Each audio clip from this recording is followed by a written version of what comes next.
Hello everyone, good afternoon and welcome to our YouTube channel. In case you have not subscribed to this YouTube channel, please kindly do so for more videos and tutorials.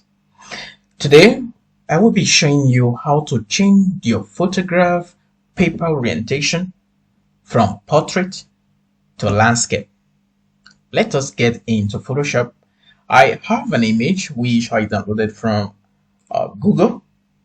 And I'm going to open this project from a folder, and I will be using a crop tool to change the photograph orientation from portrait to landscape. As you can see, the image is on portrait. What you want to consider in carrying out this operation is the contents, every single content of your image. First, we have the subject, and then the background, where you have sea and a little mountain here.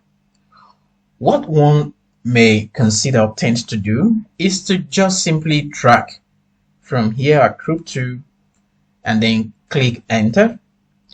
There is nothing actually wrong doing so, but notice that we are losing a lot of content from the image using this idea. And if you check this very left hand side of the image, you can see that the content is not just beautifully attachable, because what Adobe Photoshop does is to get the content from this very side and use it to patch the empty space. But since our image here is not unifiedly patchable with other content, we will not be increasing the image from this side. So we want to just increase the crop tool from the right hand side, whatever size you want to take.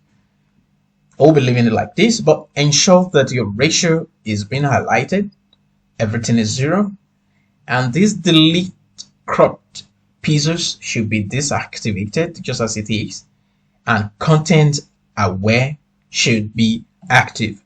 I'm just going to give you a very little explanation of this content aware, what it does.